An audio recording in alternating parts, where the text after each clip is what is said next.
Um, by the way, we are going just a little bit longer than I normally would, so just heads up. I can hear anxious panting. Tsukasa must be right next to me.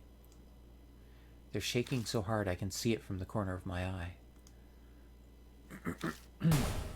Hmm? I brace myself, expecting the trapdoor to break open any second.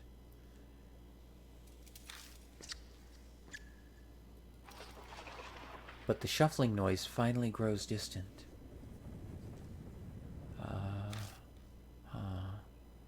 Are we safe now? Yeah, I think it's gone. Suddenly my wrist isn't hurting anymore.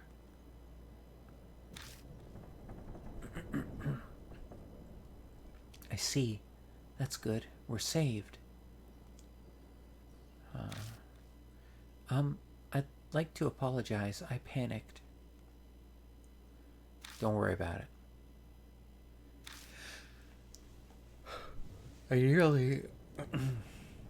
I nearly ended up screaming myself. We both lost our cools. People probably show their true colors when they're cornered like that.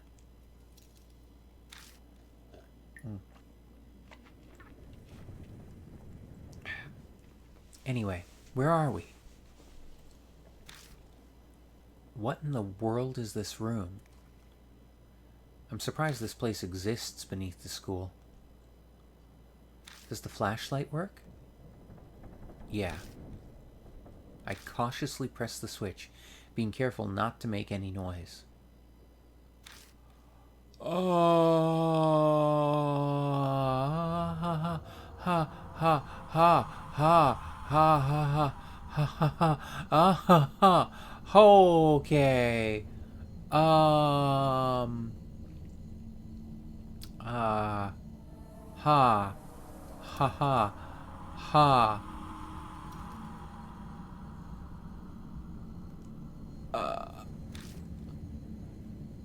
The scene captured in the light of the flashlight sends shivers down my spine.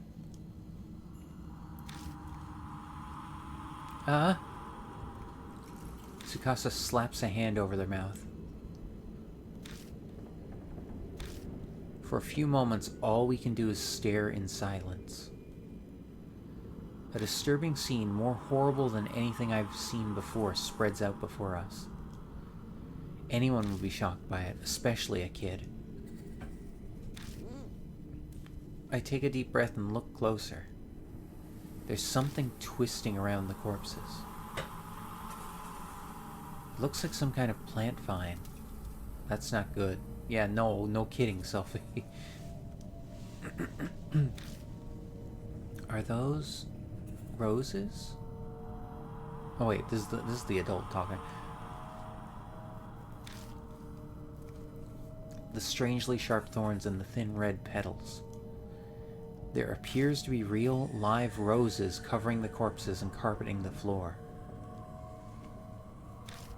My vision suddenly grows dim.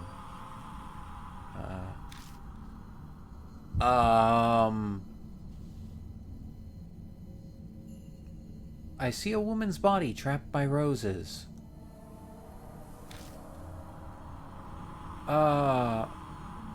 What is this?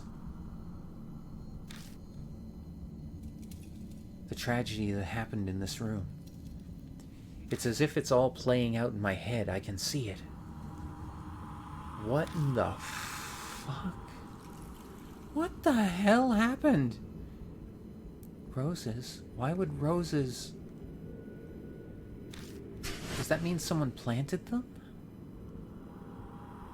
Tsukasa's voice brings me back to reality. Yeah. I can't tell them that I saw some waking dream. I scramble to remember the conversation. That's right. I saw the rose vines, then... Yeah, that's gotta be it. It's not like they'd just spring up on their own. But... why would anyone do that? Did someone decorate the corpses for some kind of reason? Or did they die captured by the roses like I saw in that vision? Huh? Tsukasa screams. What's wrong? It must have been just my imagination, but I thought something moved. Over there. Farther back in the room. No.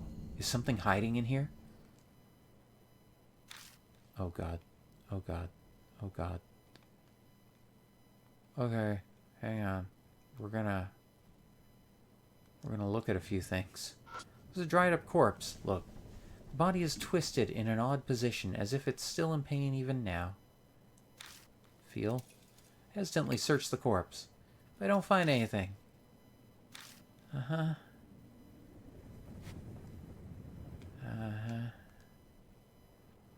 Dried up corpse. Body's twisted in odd position, as if it's still in pain even now. Feel it. Hesitantly search the corpse. I don't find anything. Okay. There's another one. Twisted opposition. Uh-huh. Search the corpse. Don't find anything.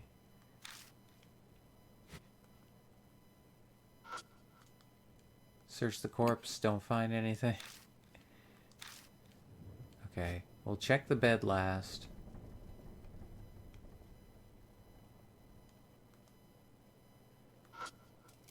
Search the corpse. Oh! Something flashes within the vines by its feet. Got round hand mirror. Looks like a gift for a young woman. Finding a mirror in a place like this. That's pretty incongruous. Incongruous? Thanks for the fancy word. An emergency item that was found in the store and the outside is deteriorated and labeled as smudge. Hasn't expired yet, so it can still be used. Light flare, command short range. A metal hand mirror with flower and bird designs on the back. The mirror surface is cloudy, but it's still usable. Command show. Range long.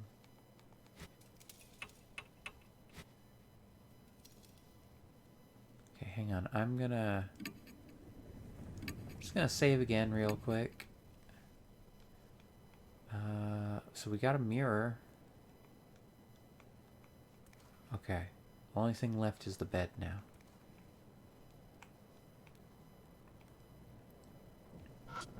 Look.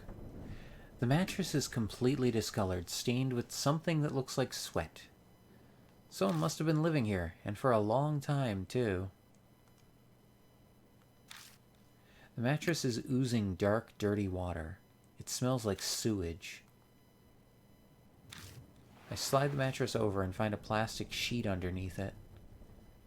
Got vinyl sheet. It's pretty thick.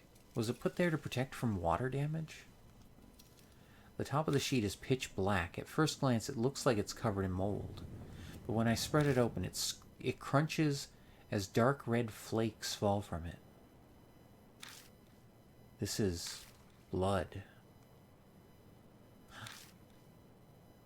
I can't do anything but whisper, dumbfounded, as I stare at the blood-stained sheet. Something murmurs in my ear as if in reply. Their blood denies him. What? Part of me takes the voice seriously. I'm clearly hallucinating, but for some reason it calms me down. Still in the daze, I shine the flashlight under the bed. I saw it again. Something is under there. Tsukasa's voice has gone very shrill. Then... Hey now, give me a break. I'm no monster, you know. I'm just a regular human being. Oh, what? Something slowly climbs out from under the bed.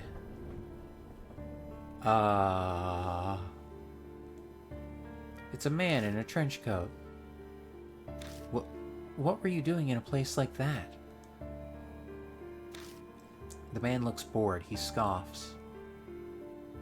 Same as you. I ran into that monster and escaped down here. Then you guys came. The man turns his back to us and jerks his chin. Anyway, I was hiding over there. His answer is believable enough. But why is he at this school to begin with? His presence raises a lot of questions. The man tilts his head a bit and peers at me. Then he snorts. It seems he's seen through me. You don't look like you believe me. Guess that's only natural. I haven't told you everything either. I could, but... The man looks around at his feet. We better get out of here first. We shouldn't chat at the crime scene. I completely agree. Tsukasa seems to feel the same way. Let's head back for now. You have somewhere to go back to? Good. Then let's get going. The man puts his hand on the ladder. He pauses and turns to us. The name's Satoru Mashita. I'm an ex-detective. Forgot to mention that. A man named Mashita disappears up the ladder. We follow him back up to the first floor, but when we emerge, he's not there. Hey, take a look at this. Mashita's calling to us from down the hallway. Oh.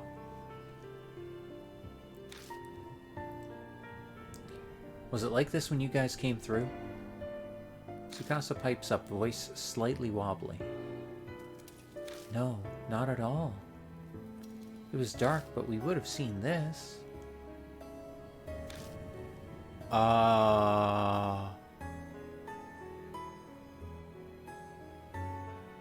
Something's creeping along the hallway. They're rose vines. Thought so. I didn't see them before either.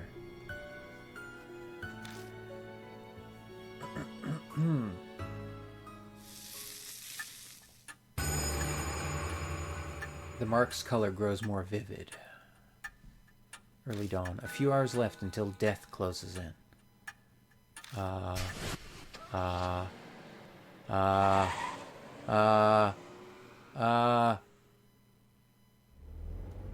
Wait, what? Some people naturally put others on guard, even if there's no particular ill will between them.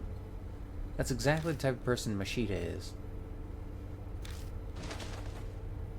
Oh, you've got some nice stuff here.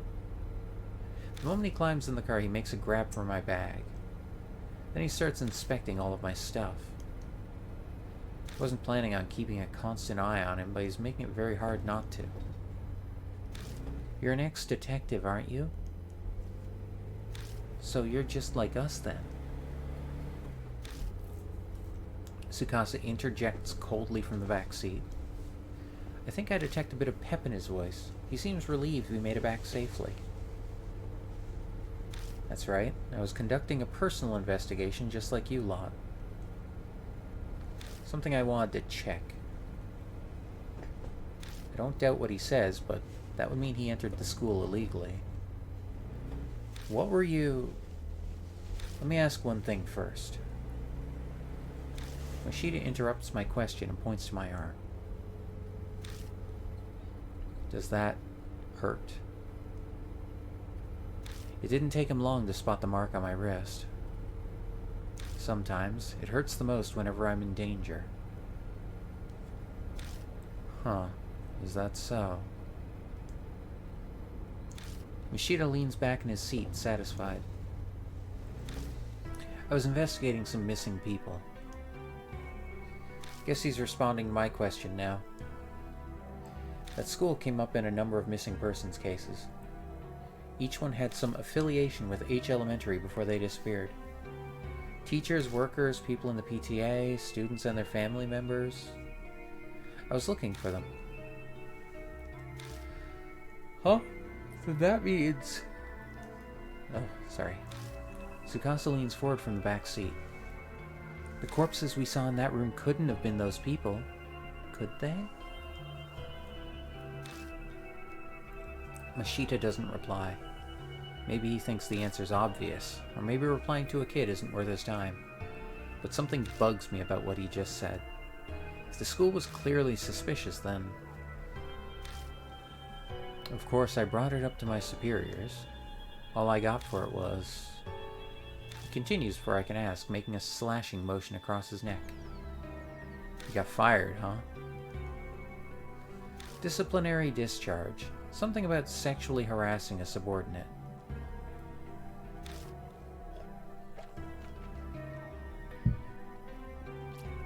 That principal's gotta have some kind of political pull. He probably dug up something he didn't want getting out. That wasn't my plan. I never meant to uncover anything dirty. True, the school did have that suspicious room. It's not that strange to think it would come up in some missing persons cases. That would be common sense, at least. But common sense is for the world of the living. A spirit. Might have something to do with those cases. There's an awkward silence. In that sense, this isn't even a case anymore, is it? Mashita sighs deeply. Who'd believe it? Who would believe that there's a monster in that school killing people? It's personal now. Our problem, and we're on our own. He turns his wrist over and shows it to me. On his skin is the familiar mark. Oh boy. You too? Yeah, I sensed it as soon as I saw yours. I had a feeling this would be a problem. We're in the same boat, you and I. He has good instincts. We should talk more when we get back. At Kujo Mansion, there's some... I stopped myself from finishing my sentence. I shouldn't mention that for now. In any case, once we get back, we'll give you more details. I went to Kujo Mansion because of my mark. I'm sure you'll receive help as well. But Mashita scoffs. Help, huh? You're underestimating me. Oh boy. Great. He's a bit of a prick.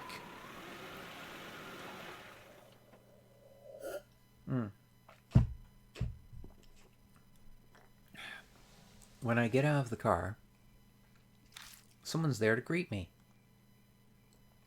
Oh, mister. She looks rather pained. Her voice is lacking all of her usual energy. Are you okay? Huh? Oh, yeah. Just spacing out. I'm fine. She doesn't look fine. What, so there are others? This is everyone. Huh. What a reliable group you've got. The sarcasm is practically dripping off his words. So, are you all planning on continuing to search for that key or whatever it is? We don't have anything else to go on. There's no other choice. I don't understand you. If the source of the mark is this spirit, it would be best to destroy the source, don't you think? What do you mean? The spirit exists, so all you have to do is kill it. Are you being serious? Killing a spirit is... Of course he's serious. He doesn't exactly look like the joking type. Even if we manage to kill it, will that really make the mark disappear? When I consider everything Mary's told me, it doesn't seem like it'd work that way. Even assuming it did, we have a more fundamental problem. And how do you plan to kill it? I'll figure something out. If something exists, there's logically a way to destroy it as well. He claims he can kill the spirit, yet he doesn't even know how he'll do it. Where does all that confidence come from? Don't forget, I've faced him once already. If we're seriously thinking of killing him... Mashita grasps his wrist. The little shit shot some kind of thorns at me from a distance. They hit hard enough to stick in concrete. There's no way to get in close to him. We have to make that a priority. Mashita pulls something out of the heel of his shoe and tosses it at me. It's a thorn, curved like a fang. The only reason I'm still breathing is because I was lucky. It won't happen next time. We need a plan.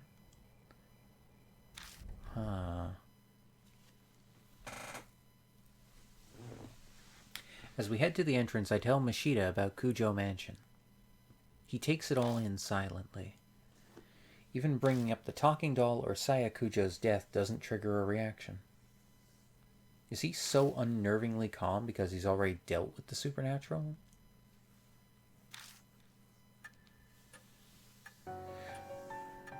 We reach the main hall, which is warmly lit. This is a strange mansion, but for some reason I feel like I've come home. Acclimatization is kind of terrifying.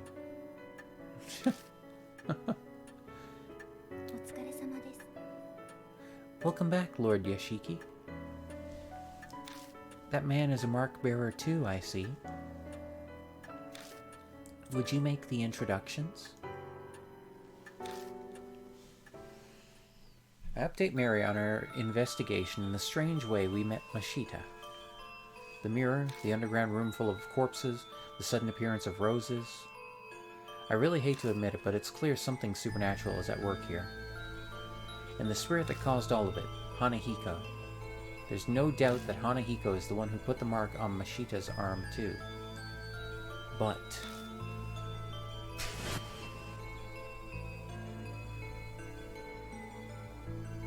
what kind of chance do we have against a monster that can do that? Mashita says we should kill him. But is that even possible? Hey, Yashiki?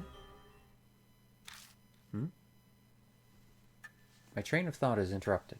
Mashita's holding a leather-bound notebook out toward me. Read this. I picked it up in that underground room. It was caught up in a bunch of those rose vines when I found it. It was pretty hard to get loose. Did you read it? I skimmed through a bit. It's got some interesting stuff. That's what he says, but he's not smiling at all. His eyes simmer with a quiet anger. Dark red marks stain the cover. I have a bad feeling, but I flip through it. Rose petals fall as they become unstuck from the pages. Oh boy. The notes within are very detailed. The author was intelligent and well written. Reading through it dawns on me that this was written by H Elementary's principal. Oh, okay. I think we're about to learn some horrible shit that he did. Uno momento. I'm refilling my glass again. I'm having to hydrate a fair bit where I'm doing so much reading.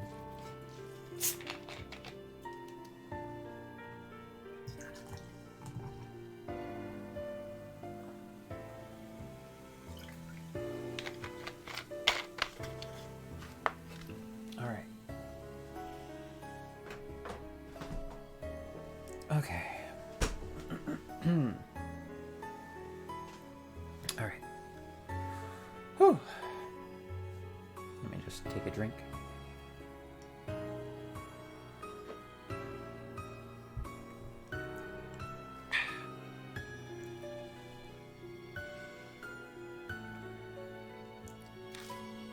The austere, meticulous letters on each page tell a ghastly story. Records of a young adopted boy's tutoring sessions. Oh no. Oh no. The first note is from 5 years ago. It seems the boy adopted by the principal was small and exceedingly cute. He enjoyed wearing skirts and makeup too. Oh no. Oh, I think I see where this is going. There was no denying that they truly suited a dainty, red-cheeked boy like him. But the principal had a hard time accepting such fancies. Oh no. Bad habits must be corrected young to promote sound mental health, he thought. So he called it tutoring as a cover for his warped desires. Oh no.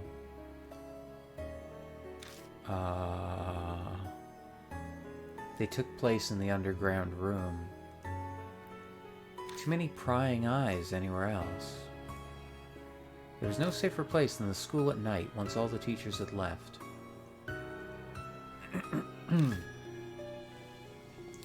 The principal stayed behind under the pretense of keeping watch, then tutored. He was a highly respected teacher. He'd even made appearances on TV. There was no reason to be suspicious. The only one who noticed anything strange was the boy's homeroom teacher. But she feared the principal's power and firmly kept her mouth shut.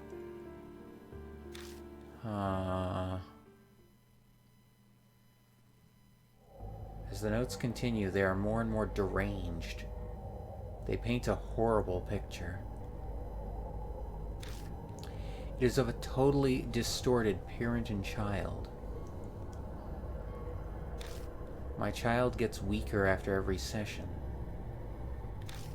His delicate frame has grown thinner and his red cheeks are now darkened.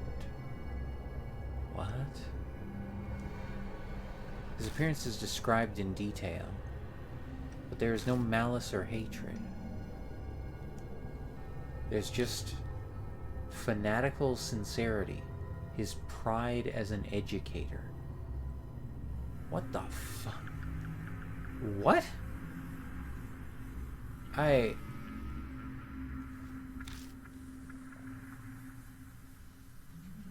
And a terrifying, smothering love.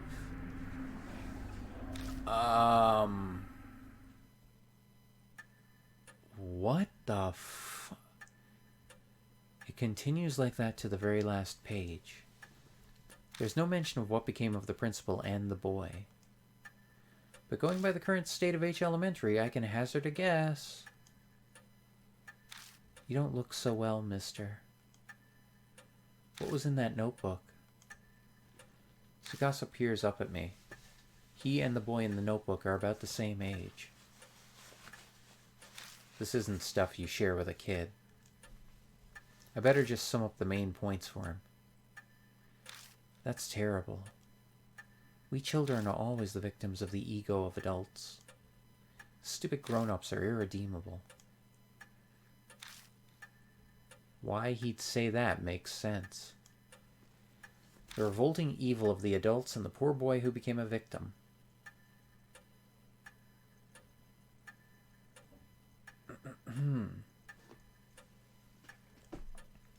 But is that really the end? If Hanahiko and the boy in the notebook are connected, then the boy turned into a monster. Is that even possible? After he died... Untimely deaths produce hatred. Death does not bring it to an end. Such festering sentiments can give birth to the supernatural. Monsters, ghosts, vengeful spirits, they have many names. I believe that you have all heard one or two such stories. Hanahiko is similar. Mary's words are hard to swallow, but after all those weird events, it only makes sense to accept them. If I turn my back to the truth, all that will await me is death. Then Hanahiko really is a monster. We must form a plan based on that hypothesis. Mary is silent a moment. Then her jade glass eyes shift to Mishita. Incidentally, according to Lord Yashiki's report, there are those among you who are considering killing the spirit. I shall warn you just in case, but that will be very difficult to do. Why is that? I could see Mashita narrow his eyes, but I made sure to speak up first. They are from the world of the dead. Just as the living cannot become more alive, the dead cannot be killed. The only thing you could possibly destroy is the cursed sentiment. So, what does that mean? It is as I told you before, death and life existing together. If that is the origin of the mark, then a way to erase it will be there. By driving away the spirit, the curse will also be eliminated. So defeating Hanahiko is how we'll be able to destroy the mark. Setting aside how he can't be killed, what exactly is the key then? It is nothing more than a concept, so I am unsure, but I am certain of one thing. Fate ties the spirit to its place of birth. An object there may be able to fulfill the role of the key. It is a difficult concept to grasp, but that is just how spirits are. Determining the nature of the key, that will decide your fate. I had a feeling. We'll just have to keep digging around at H Elementary. We don't know what the cursed sentiments or the key to destroying the grudge are. Gaining the key and lifting the grudge is the only way to survive. You will be required to be callous to make use of the spirit's fear. The way to repel the spirit lies within its grudge. Remember this, and be careful.